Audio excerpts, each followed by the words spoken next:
Bonsoir le public. Bonsoir. Je suis très content aujourd'hui d'être parmi vous.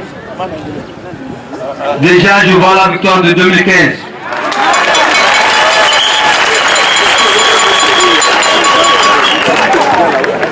Je voudrais être un peu plus court. Je remercie tout le collectif, surtout le président Jean-Pierre Favre, qui m'inspire beaucoup tous les jours où j'étais en prison. À tout moment, je pensais à lui. La première fois que j'ai vu Favre, j'étais trop loin de lui. Aujourd'hui, me voilà ici. Parce que ça, tout ceci, c'est à cause de vous. C'est votre victoire ici. Si je suis ici, c'est grâce à vous. Parce que vous avez milité pour me sortir de la prison. Je remercie aussi le commandant Ama, qui a été plus qu'un père pour moi. Il m'a recueilli quand personne ne voulait de moi au Nord. Je remercie tout le CST et tous les militants du CST. Continuez ainsi. Ne baissez jamais les bras. Je suis plus petit, je n'ai que 24 ans maintenant. J'ai commencé à 21 ans. J'exhorte tous les étudiants, tous les petits, à faire la politique. Parce que la politique n'a pas d'âge.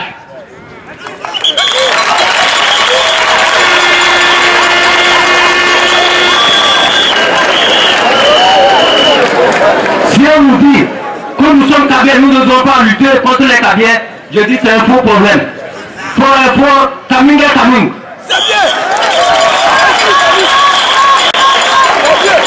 Je n'aime pas travailler avec des bêtes, je n'aime pas travailler avec des fous. J'aime la vérité et je suis la vérité. Mes problèmes n'ont pas commencé aujourd'hui. J'étais dans une association UNET au campus. Nous avons eu tous les problèmes possibles. J'ai été exclu, injustement et arbitrairement. J'étais enrôlé chez le commandant Ahmad quand j'ai reçu la convocation du campus de me présenter. Je suis arrivé à Kara, la même nuit, une voiture me ramasse. C'était préparé, ce n'était pas simple. On était de sens contraire, mais on ne m'a pas rendu justice. On me dit, je suis opposant, je ne dois pas avoir justice. Je suis prêt à mourir pour le tester, je vous le dis aujourd'hui encore.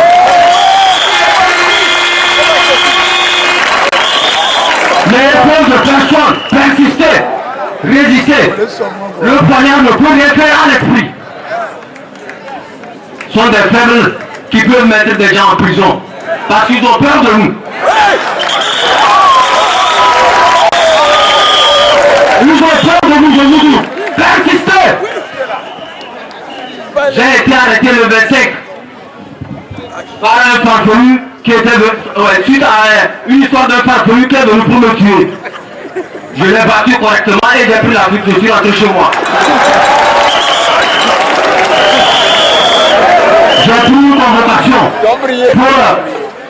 pour ce petit bandit qui ne s'est jamais présenté.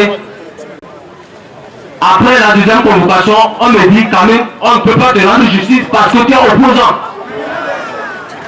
Je leur ai demandé si, par quoi ils appellent opposant. Qu'un cabier ne peut pas s'opposer à un cabier. J'ai dit fort ne baisse que fort.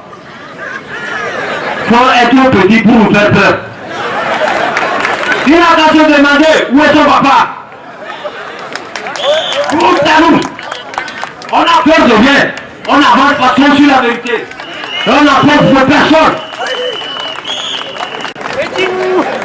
On arrête, on amène à la gendarmerie. On me pose la question de savoir qui a brûlé les marchés. Je leur ai demandé si j'étais gardien de marché.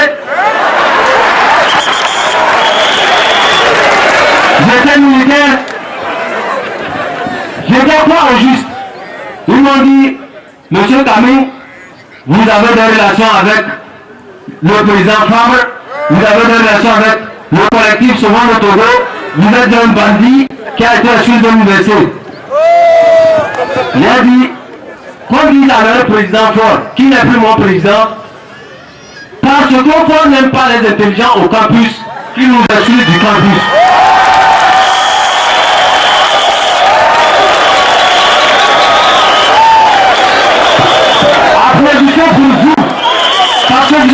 victoire.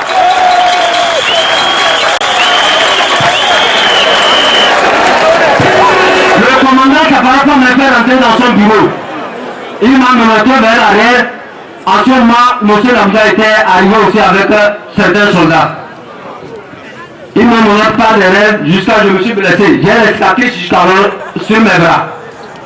Il me demande qu'est-ce que M. Fabre me donne.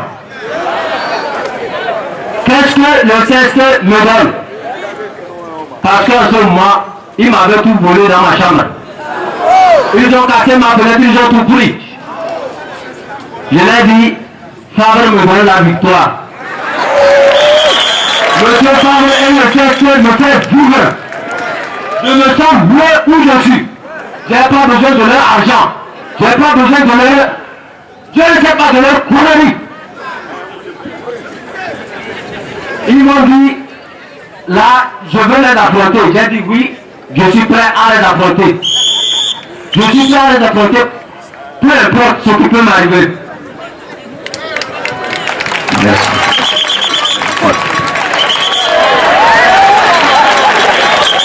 Après, je crois que le lieutenant vient, il me note, il serre les menottes jusqu'à ce que je commence par faire de motion. Il me dit, comme tu es opposant, on va t'éliminer comme de la vermine. Il a dit, moi, c'est pas aujourd'hui que j'ai commencé. J'ai commencé depuis le 4 août où on a tenté de me tuer. Après le 4 août, c'est pas l'arrivée car j'ai pu sauver ma vie pour arriver à Lomé. Je suis né comme ça. Comme je le dis toujours, je n'aime pas travailler avec des bandits, des connards. Ce régime, je n'ai aucun respect pour lui. Parce que c'est des faibles qui peuvent être régimés et emprisonner des innocents.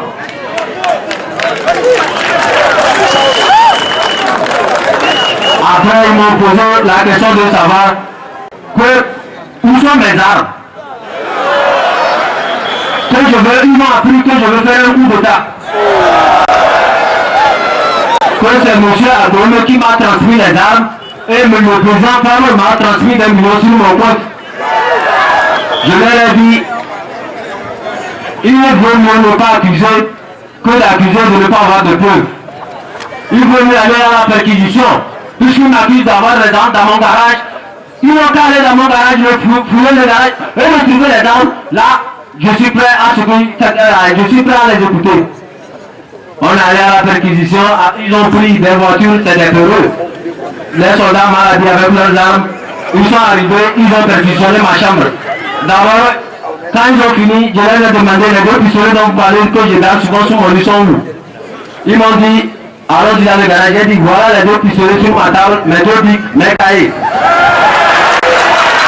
On est allé dans mon garage, ils m'ont demandé où sont les armes, ils ont fouillé, j'ai un frère qui est lieutenant. Quand ils ont vu cette treillis, ils étaient contents parce qu'ils ont trouvé la cache d'armes qu'ils cherchaient. Et c'était des treillis fatigués. Ils les ont ramassés, ils ont amené au niveau de la gendarmerie.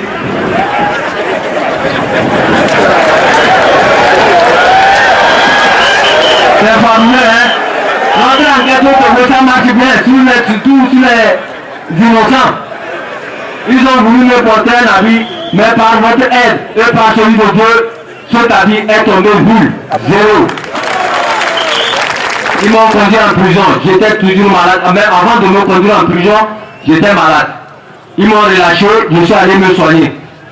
Après, je suis revenu, j'ai dit, ah, comme vous n'avez pas fini votre pareil, continuez là, je suis là.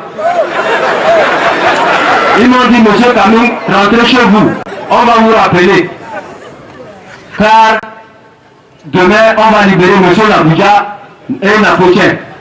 J'étais chez moi. Voilà encore, il porte quelqu'un avec son habit de colombe, je crois, avec l'habit bleu qu'on vend avec 150 au marché là-bas. Il a porté ça avec son chapeau dégonflé comme je ne sais pas. Il va me dire, monsieur Kaming, nous te voulons dans une heure. J'ai dit, je ne mange pas une heure. D'abord, la viande du pigeon, je ne mange pas.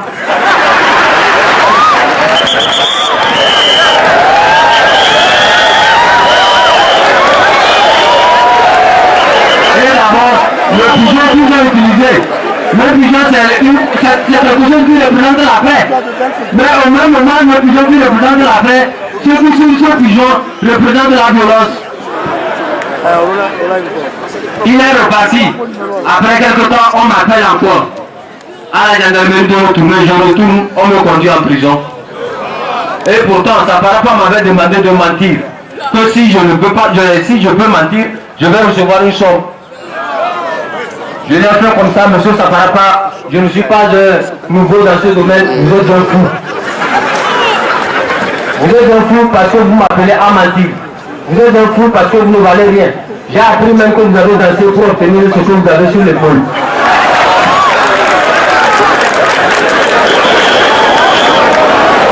Après, ils m'ont conduit avec un aperçu pour son ami en prison.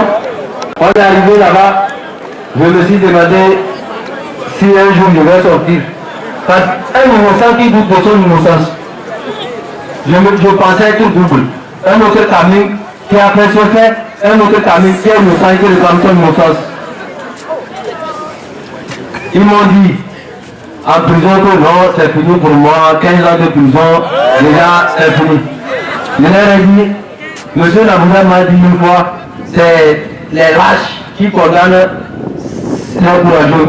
Et à la fin, toujours on va gagner une victoire plus grande que ce qu'on avait. Ils m'ont volé les habits, je les ai habillés parce qu'ils sont nuls. Ils m'ont volé mes chemises, je les ai habillés parce que Fort n'a pas d'argent. Ils m'ont volé tout ce que j'avais dans ma chambre, je les ai volés parce qu'ils sont pauvres, malgré qu'ils sont dans le mur. Ils m'ont persécuté parce qu'ils sont des lâches, je les ai bénis parce que c'est des pauvres. On est arrivé à prison, j'ai failli mourir à 4 reprises.